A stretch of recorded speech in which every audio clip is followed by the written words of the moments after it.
Hi there, this is Jane, and in this video we're going to take a look at some tips for the Rockschool Grade 3 guitar piece, Old Bones Blues. Now this is from the 2012 to 2018 syllabus.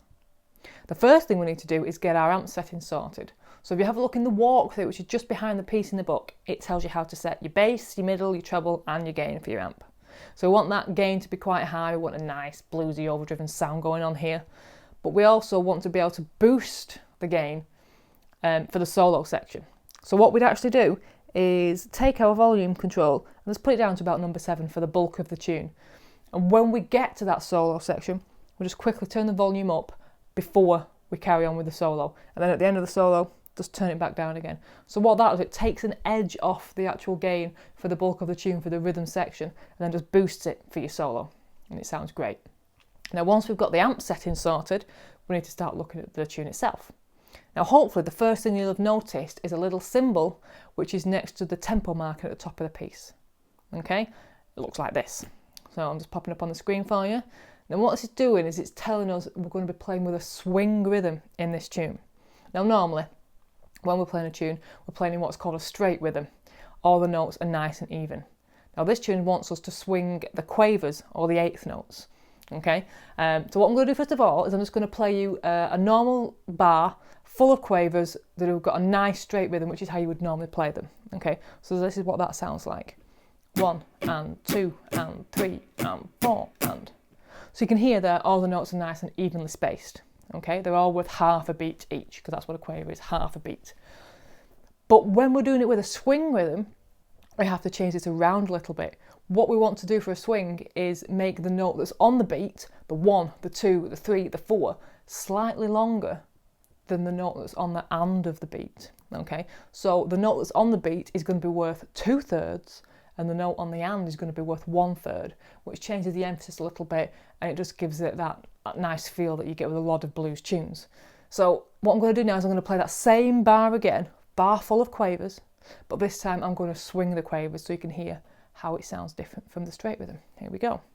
1 and 2 and 3 and 4 and. Okay, so what you can do is you can put the full track on with the guitar inside and just mute your strings and strum along with that nice swing rhythm just to get the feel of the tune. And once you've got that, it'll make it easier to get to grips with the rhythm for the rest of the piece. Okay, so then we can start looking at the actual tune itself. The first 4 bars are a nice little turnaround here, bringing us into the main section, in section B. We start at the 6th fret on your 5th string, use your 3rd finger for that, and then the double stops in that bar as well, just use your 1st finger, barring the 2nd and 3rd strings at the 4th fret, and then moving it down to the 2nd fret. Use your 3rd finger again to slide into the 4th fret in the next bar, and again 2nd finger for the double stops to the open ones, and then at the end of that section, got a bit of vibrato going on there. Don't overbend it, keep it nice and even. Okay, and we've also got a rest in that bar. Make sure you include that rest. In fact, there's rests all the way through this tune. Listen very carefully, make sure you're getting all those rests. They punctuate the rhythm, they give it a bit of character. It sounds sloppy without them, so be very careful with these rests. Now, section B, the main part of the tune, is just using the E minor pentatonic scale in open position pretty much.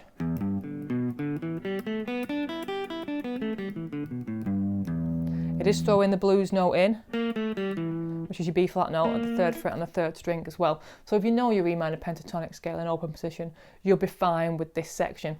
Again, watch the rests, listen very carefully, make sure you're adding all those rests, mute all the strings with the side of your palm for them, keeps it nice and neat, nice and crisp, the rests. We've also got a few little bits of vibrato again, remember not to overbend them. There's also a couple of muted bass E notes in there as well, so watch out for those. We've got one in bar 5 and one in bar 9, so make sure you don't miss those. Now the end of this section, we've got some 2-note chords here going on, some double stops. Make sure that you're not muting that open top string and also that 3rd fret, which is in bar 14, with your 3rd finger. Make sure you can hear both of those notes coming out nice and evenly. Okay, keep your fingers on the tips. And at the end of that line, we've got some more double stops going on. Again, we've got rests in between these to help to punctuate the rhythm. Make sure you include those rests or else it gets a bit sloppy. I'm using my second finger, so play the double stops at the second fret. We've got the open double stop, and then we've got to hammer on to a G sharp. Now, as I'm hammering on to this G sharp after the open double stops, I'm hammering on so I get that G sharp note, but I'm also muting the open B string at the same time. Okay, and you've got that in bars 15 and 16. Okay, so we'll just be aware of that as you're doing it, so you can hear that I'm muting that B note so it doesn't ring through. And then to finish off this section, again, we've got a few more double stops going on with some rests in between and some pedal notes, which takes us into the B7 at the end of that section. Now, when you're playing the pedal notes in bar 19, make sure again you're keeping your fingers on the tips so we can hear that open E note coming out, okay? Otherwise, it doesn't quite sound the same. So keep your fingers on the tips. And after we've played that B7 at the end of section B, it takes us into the solo. So as we're going into the solo, to turn your volume up, okay? Now for this, you can use the E minor pentatonic or the E blues scale. Nice and simple and straightforward. You'll know plenty of these shapes already. I'm hoping there's a few that you need for the grade anyway. So you can use those. Add the blues note in, but don't add it in too much, okay? It's there for a little bit of tension, just to add a little bit of spice to your solo. If you stay on that note for too long, it just sounds wrong. Okay, just add it in every now and again. You can pinch a couple of the techniques that are actually in the tune. We've got a few double stops going on in here, some hammer-ons, and we've even got the pedal notes. So maybe pinch some of the techniques that you've used in the bulk of the tune so far to add to your solo. Gives it a bit of continuity. Okay, nothing too fancy is required for this. And also, the end of your solo is actually tabbed out for you. You end up having to be at the 3rd fret on your 3rd string. So what I would do is I would make sure that the improvised section of your solo ends down that end of the guitar. It'll just make it flow nicer into that section as though it's all seamless and meant to be together anyway. Okay, so when we do get to that tab section, which is at the last bar on the second page on the top line, we've got a triplet. We've got some triplets here, which we've got 3 notes that we're squeezing into the space of 2. Now let me just pop a symbol for the triplets up on the screen for you there. So when you've got that little 3 over the notes, you're squeezing 3 notes into the space you'd normally have 2.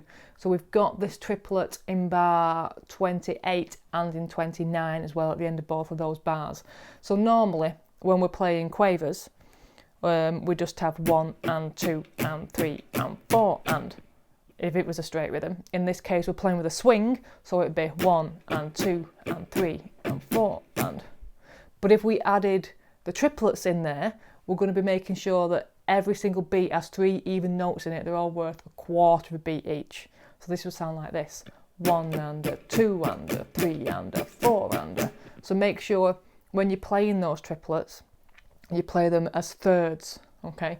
A third of a beat each. A lot of people get the rhythm slightly wrong there. They go and 4 and instead of 4 and a, okay? So listen carefully to that rhythm in that section. And that section finishes off with some little double stops and a bit of vibrato at the end again. Don't wobble it. And once you've got to the end of that section, turn your volume back down to 7 again, because we're going back into the rhythm section again. Section D, there's not much different going on here. We've got some quarter bends and also some of those pedal notes again where you've got to keep your fingers on the tips. Lots of rests. Watch where your rests are. Make sure you're putting them in the right places. Make sure you're being very neat with those rests, because it punctuates the rhythm, makes it more interesting. As we carry on through that section, we've got a nice little riff on the second to last line, where we're alternating between the notes of the scale and the open E note, which sounds absolutely fantastic with a little bit of vibrato at the end. And on the last line, we've got some double stops and some slides. So make sure your fingers are on the tip so we can hear both of those notes. And then to finish off, we've got some cool little chords going on here. okay? It doesn't actually tell you in the book to separate them out. There's no staccatos or no rests in between them.